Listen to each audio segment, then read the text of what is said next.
اچھا وہ سورہ نمل میں پھر آگے چلتا ہے کہ حضرت سلیمان علیہ السلام اپنے دربار میں بیٹھے ہوتے ہیں.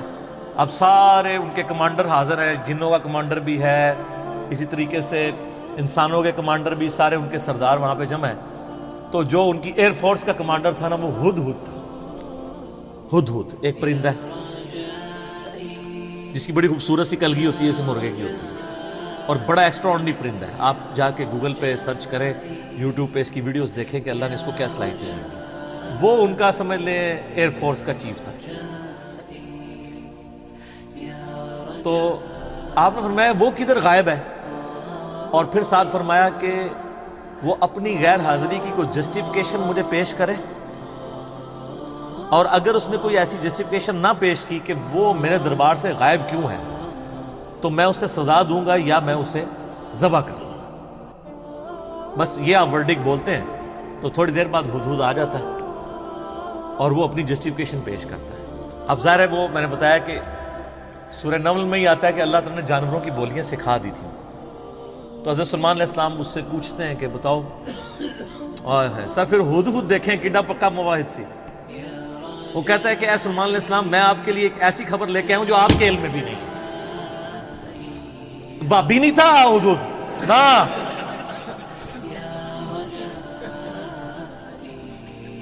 اچھا سلیمان علیہ السلام نے کہا کیا خبر لے کے آیا ہوں؟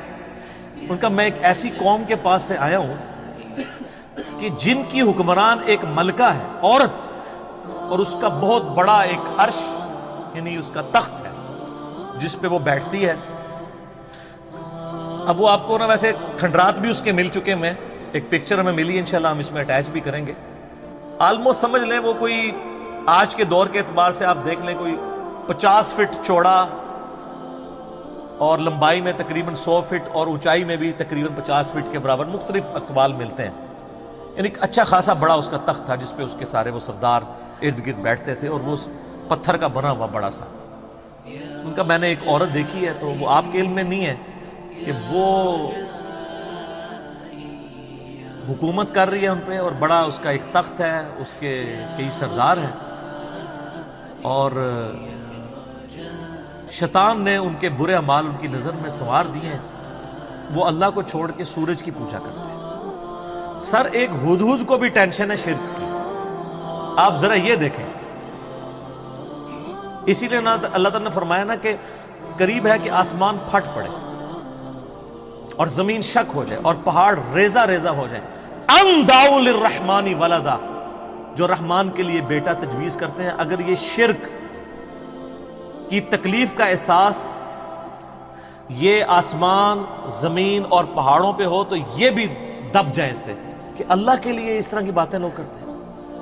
تو اور پھر وہ کہتا ہے کہ اب ہدہد کی بھی آپ تقریر دیکھیں جناب, کہ شیطان نے برے اعمال ان کی نظروں میں سنوار دی ہیں, اللہ کو چھوڑ کے وہ سورج کی پوجا کر رہے ہیں, حالانکہ عظمت اس اللہ کی ہے جو زمین و آسمان کا مالک ہے.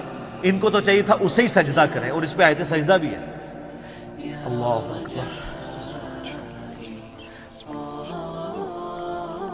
سبحان الملک المقسم. تو اب حضرت سلیمان علیہ السلام چونکہ توحید کے امام ہیں, دنیا پہ اللہ تعالیٰ کے ریپریزنٹیٹیو ہیں, جب وہ یہ بات سنتے ہیں نا تو کہتے ہیں میں تیری اس بات کی تصدیق کروں گا کہ تو سچ کہہ رہا ہے یا جھوٹا بہانا تو نہیں کہیں کر رہا تو. ورنہ تو حضرت سلیمان علیہ السلام کہتے ہیں کہ ہاں مجھے تو پہلے علم غیب اللہ تعالیٰ نے دیا ہوا ہے, میں تو اتنی دوروں میں دیکھ سکنا ہوں. وہ تو اللہ دکھائے گا تو دیکھیں گے. حضرت سلیمان علیہ السلام نے ایک خط لکھا اور اس ہدہد کو کہا. اچھا یہ کوئی سٹوری نہیں ہے جو آپ کے علماء بیان کر رہے ہوتے ہیں, یہ ورڈ بائی ورڈ سورہ النمل آیت نمبر جو ہے وہ 15 سے لے کے 44 تک 30 آیات. جو چیز ان آیات سے ہٹ کے آئے گی میں اس کو مینشن بھی کر دوں گا. تو وہ خط لکھ کے دیتے ہیں کہ یہ خط لے جاؤ اور جا کے ملکہ جو ادھر کیا ہے, ملکہ بلقیس جو ہے یہ اسرائیلی روایتوں میں آتا ہے, قرآن میں صرف ایک عورت کا ذکر ہے کہ جو حکومت کرتی تھی. اور خط اس کو دے کے پھر دیکھنا اس کا کیا جواب دیتے ہیں. ہدہد جناب لے کے خط پہنچا ہے اور جا کے اب ہدہد ایک خط لے کے آ رہا ہو اور ملکہ کے وہ جا کے بیڈ روم میں سیدھا جا کے لینڈ کرتا ہے کوئی سیکورٹی گارڈ کوئی کچھ نہیں روک سکتا، وہ کھڑکی سے آ کے اس میں لینڈ کر کے سامنے لا کے اس کے خط پھینکتا ہے۔ تو حضرت سلیمان علیہ السلام کا خط وہ کھولتی ہے تو وہ اس خط میں تو 2 ٹوک جملے لکھے ہوتے ہیں، انہ من سلیمان و انہ بسم اللہ الرحمن الرحیم، اور تم سر تسلیم خم کر کے فوراً میرے پاس حاضر ہو جاؤ۔ بس یہ 2 لائنوں کا ایک جملہ ہوتا ہے۔ جب وہ اپنے سرداروں سے مشورہ کرتی ہے تو وہ کہتی ہے میرے پاس ایک معزز خط آیا ہے، اور یہ معزز خط سلیمان کی جانب سے ہے۔ انہ من سلیمان، سورہ النمل آیت نمبر 30، یہ واحد مقام ہے جہاں سورت کے اندر بسم اللہ شریف آئی ہے۔ ایک عزت والا خط آیا ہے۔ عزت والا وہ اس لیے کہتی ہے، وہ اس کو پتہ چل گیا کہ غیر معمولی بندہ ہے، کہ ہد جس کا خط لے کے آ رہا ہے میرے پاس، تو ظاہر ہے یہ کوالٹی تو اس کے پاس نہیں تھی کہ یہ کوئی کتنا بڑا بادشاہ ہے کہ جس کو اللہ نے یہ حکومت دی ہے کہ جانوروں پہ بھی اس کی حکومت ہے۔ تو وہ کہتی ہے کہ ایک معزز خط میرے پاس آیا ہے جو سلیمان کی جانب سے ہے، اور وہ اللہ کے نام سے شروع ہو رہا ہے۔ اس سے یہ سنت ٹھہری کہ جب آپ کوئی خط لکھیں کسی کو تو بسم اللہ سے اس کا آغاز کریں، اور اس میں یہ ہے کہ سر تسلیم خم کرو اور میرے پاس حاضر ہو جاؤ۔ تو وہ اپنے سرداروں سے کہتی ہے کہ میں تمہیں پتہ ہے کہ میں کوئی کام اس وقت تک نہیں کرتی جب تک کہ میں مشورہ نہ کر لوں، ہر معاملے میں تم سے میں مشورہ کرتی ہوں۔ قوم سبا کی وہ ملکہ تھی، تو مجھے بتاؤ تم مجھے کیا مشورہ۔ تو سردار تو آپ کو پتہ ہے جو ان کی تو ایک خاص جنگجو نیچر ہوتی ہے، انہوں نے کہا ہم تو بڑے طاقتور ہیں، بڑے زور آور ہیں، ہم ہر طرح کے بادشاہ کا مقابلہ کر سکتے ہیں، آپ ہمیں حکم دیں، دیکھی جائے گی۔ لیکن وہ تو سمجھدار ہوتی ہے نا، جس میں مجھے بھی آگے لوگ پھونک چڑھا رہے ہوتے ہیں، لیکن جو بندہ ڈرائیونگ سیٹ پہ بیٹھا ہوتا ہے اس کو پتہ ہوتا ہے کہ کام کو کس حکمت سے لے کے چلنا ہے۔ تو وہ ملکہ کہتی ہے کہ اس کو تو اندازہ ہو گیا کہ یہ کوئی عام بندہ نہیں ہے، ان کی ساری پھوپھا نکال دے گا وہ۔ تو وہ کہتے ہیں کہ وہ ملکہ آگے کہتی ہے، اس کے الفاظ اللہ تعالیٰ نے نقل کیے، وہ کہتی ہے کہ یاد رکھنا بادشاہ جب کسی ملک میں داخل ہوتے ہیں نا تو وہاں کے شرفاء کو ذلیل کر دیتے ہیں، تو یعنی یہ جو ہمارے پاس ملک ہے یہ بھی ہمارا چھین جائے گا، ہم میں یہ طاقت نہیں کہ ہم اس شخص کا مقابلہ کر سکیں۔ یہاں پہ بھی آپ دیکھ لیں انگریزوں نے یہی کیا ہے نا، جب انگریز یہاں حکومت میں ہے نا، سب سے زیادہ ذلیل انہوں نے کیا ہے خاندان مغلیہ کو، اس لیے کہ وہ یہاں پہ رولرز تھے۔ تو انہوں نے کہا پہلے تو جناب ان کو اتنا ذلیل کرو نا، کیونکہ ان کے اندر جراثیم موجود ہیں حکومت کرنے کے، ان کو تو ذلیل و خوار کرو۔ تو وہ ملکہ کی بات یونیورسل ٹروتھ اللہ نے نقل کیا کہ جب بادشاہ داخل ہوتے ہیں تو وہاں کے شرفاء پھر سب سے پہلے وہ ذلیل ہوتے ہیں۔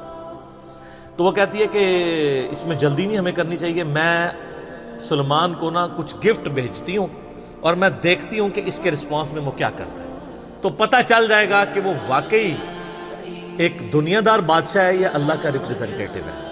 یہ اس نے چیک پوائنٹ رکھا کہ اگر دنیاوی بادشاہ ہوا تو دنیاوی بادشاہ پرانے زمانوں میں دوسرے ملکوں پہ کیوں حملہ کرتے تھے؟ تاکہ ان سے ان کی دولت ہتھیائیں۔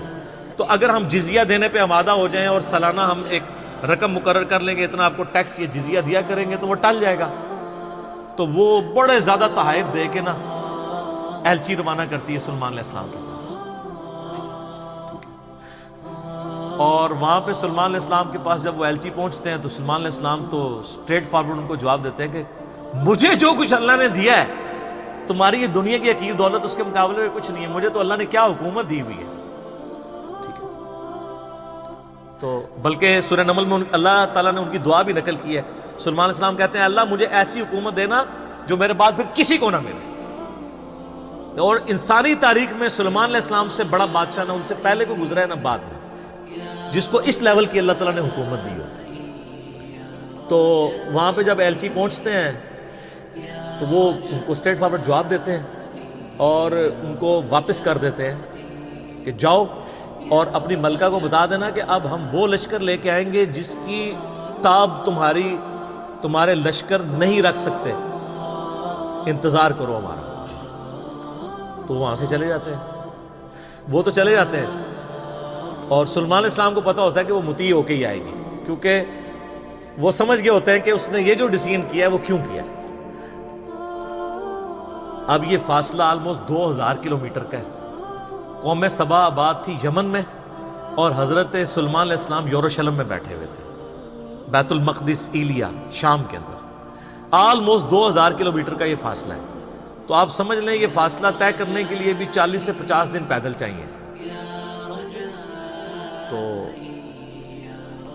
سلیمان علیہ السلام جب ان کو واپس کرتے ہیں، وہاں پہ جب واپس خط پہنچتا ہے تو ظاہر ہے ملکہ تو پہلے ہی اس کو سمجھ آ گئی ہوتی ہے کہ کوئی عام بندہ نہیں ہے. تو ملکہ یہ ڈیسائیڈ کرتی ہے کہ میں خود سلیمان کے پاس جاؤں گی، کیونکہ اس خط میں پہلے میں کیا لکھا تھا کہ موتی ہو کے میرے پاس حاضر ہو. سر یہ بادشاہت کا آپ لیول دیکھیں کہ دوسرا بادشاہ جنگ بھی نہیں کرنی پڑ رہی، سیدھا وہ خود حاضر ہو رہے ہیں. خیر اس بات کو کچھ عرصہ گزر جاتا ہے. جب اس کا لشکر آنے کے 3-4 دن یا کچھ دن باقی رہ جاتے ہیں نا، تو سلیمان علیہ السلام اپنی مجلس میں بیٹھے ہوتے ہیں. تو سلیمان علیہ السلام اپنے درباریوں سے کہتے ہیں کہ وہ جو بلقیس ہے وہ موتی ہو کے میرے پاس آنے والی ہے. ان کو پتہ ہے، فیڈ بیک مل جاتی ہے، اللہ تعالیٰ نے وحی کے ذریعے آگاہ کر دیا. تو پھر وہ ایک گفتگو کرتے ہیں وہاں پہ، جہاں پہ وہ تخت بلقیس کا ذکر ہے. اور آصف بن برقیہ کا نام قرآن میں نہیں ہے، یہ اسرائیلی روایتوں میں. وہ سورۃ النمل کی آیت نمبر ہے 30. اعوذ باللہ من الشیطان الرجیم، بسم اللہ الرحمن الرحیم. بلکہ آیت نمبر 30 میں تو وہ یہ آگی 38 نمبر سے آن ورڈ.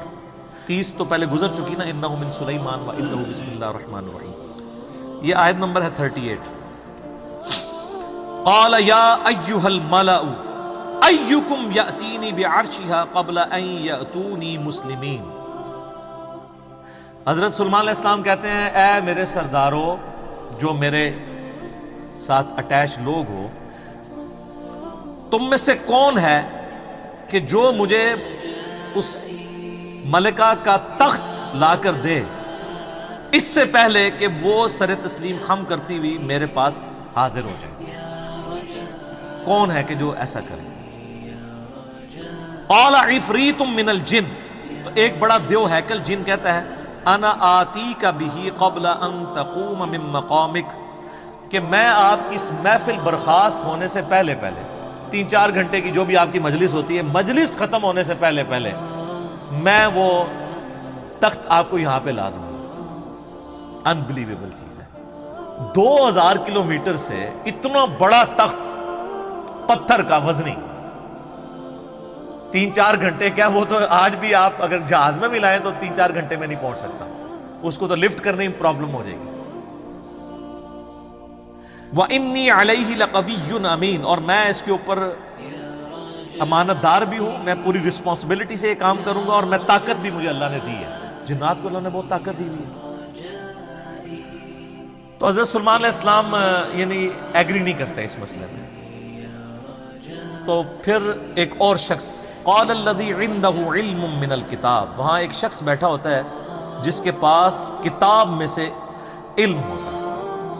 وہ کہتا ہے انا آتیک بہ قبل ان یرتد الیک طرفک، میں اس تخت کو آپ کے سامنے حاضر کر دوں گا آپ کی آنکھ جھپکنے سے پہلے. فریکشنز آف سیکنڈ میں لے آؤں گا. ہمارے لیے تو وہی ہضم کرنا مشکل ہے، تو یہ تو خیر بہت بڑی چیز ہے. تو یہ اس نے دعویٰ کیا، بس یہ دعویٰ کرنے کی دیر تھی اور وہ لے بھی آیا تھا. فَلَمَّا رَآهُ مُسْتَقِرًّا عِندَهُ، تو حضرت سلیمان علیہ السلام نے جب وہ تخت وہاں پر آیا ہوا دیکھا، قَالَ هَذَا مِن فَضْلِ رَبِّي. انہوں نے کیا حضور کڈے پہنچے بزرگ کو، کیا بات ہے، کیا صاحب کرامت ہو. نہیں، اومٹ کر، ان کا یہ میرے رب کا فضل ہے. ہذا من فضل ربی. آپ لکھتے ہیں نگاہ مرشد سے، ماں باپ کی دعا سے، اور پیغمبر کا کہتا ہے ہذا من فضل ربی، یہ تو میرے رب کا فضل ہے. کیوں ہے فضل؟ لیبلونی اشکر ام اکفر، تاکہ وہ مجھے آزمائے کہ میں اس کا شکر گزار بنتا ہوں یا نہ شکرا. یہ سر توحید ہے.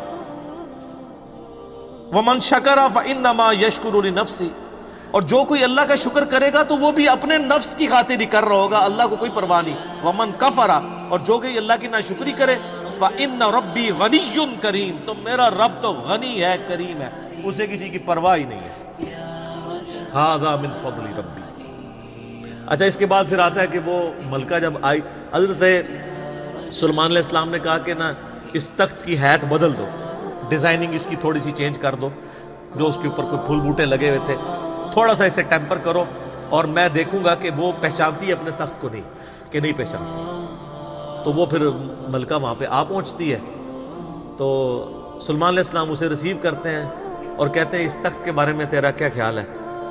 تو وہ بڑی سمجھدار ہوتی ہے، تو وہ کہتی ہے یہ تو لگتا ہے کہ یہ میرے تخت ہی ہے، اس کی مثل مجھے لگ رہا ہے بلکہ شاید وہی ہے۔ تو یہ اس کی سمجھداری کا بھی ثبوت ہے کہ وہ اس کو ٹیمپرڈ فارم میں بھی پہچان لیتی ہے، اور یہ اس کو دوسرا میسج مل جاتا ہے انہوں نے کیا لڑنا ہے، اس نے کہاں سے لڑنا ہے۔ وہ تو یہ بھی نہیں تھی ایکسپیکٹ کر سکتی کہ 4 مہینے میں بھی کوئی اٹھا کے یہاں لا سکے، ابھی تو اس کو یہ پتہ ہی نہیں تھا، یہ تو ایسے آیا ہوا ہے۔ تو پھر سلیمان علیہ السلام اسے اپنے جو ٹیمپل ہے نا اس کی بھی تھوڑی جھلک کرواتے ہیں۔ آگے ایک محل میں جب لے کے آتے ہیں کمرے میں، تو اس میں ایسے شیشے جڑے ہوئے ہوتے ہیں کہ وہ گویا دیکھنے میں تالاب محسوس ہو رہا ہوتا ہے۔ تو جب اس پہ پاؤں رکھنے لگتی ہے وہ سمجھتی ہے شاید پانی والا تالاب ہے، تو وہ اپنے جو تہمد ہے یا جو بھی اس نے کپڑے پہنے ہوتے ہیں وہ تھوڑی سی اٹھا لیتی ہے، اس کی پنڈلیاں بھی ننگی ہو جاتی ہیں، وہ سمجھتی ہے پانی ہے، وہ پانی نہیں ہوتا، تو وہ امپریس ہوتی ہے۔ اور پھر وہ وہاں پہ کہتی ہے کہ میں سلیمان کے ساتھ اپنے رب کے سامنے سر تسلیم خم کرتی ہوں، جو میں شرک کرتی رہی میں اللہ کی طرف رجوع لاتی ہوں، اور وہ اسلام قبول کرتی ہے۔ باقی اسرائیلی روایتوں میں پھر ملتا ہے کہ سلیمان علیہ السلام کا نکاح اس کے ساتھ ہوتا ہے۔ قرآن نے اس چیز کو ایڈریس نہیں کیا، قرآن تو بس کنکلوڈ اس پہ کرتا ہے کہ وہ مسلمان ہو جاتے ہیں، نہ وہ بریلوی ہوتی ہے، نہ دیوبندی ہوتی ہے، نہ اہل حدیث ہوتی ہے، نہ شیعہ ہوتی ہے، بلکہ مسلمان ہو جاتی ہے۔ اور آپ یہ الفاظ دیکھیں جناب، مسلمان مسلمان ہی ہیں ہر طرف۔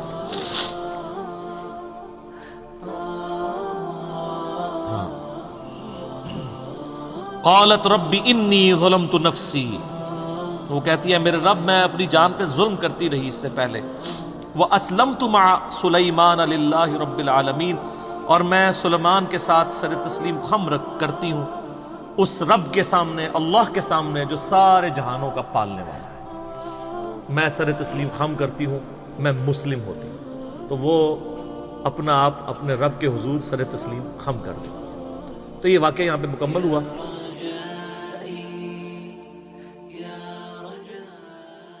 اب وہ یہ کہتے ہیں جناب کہ جی وہ انہوں نے فکر لگ، اچھا اس سے تو توحید اخذ کرنی چاہیے تھی، یہ چکر میں پڑ کے وہ کہتے ہیں وہ بندہ لبو کیڑا جی جنہیں اینج کر کے تخت لے کے آئے۔ وہ بندہ اگر امپورٹنٹ ہوتا نا تو اللہ تعالیٰ اس کی تعریف وہاں پہ بیان کرتا،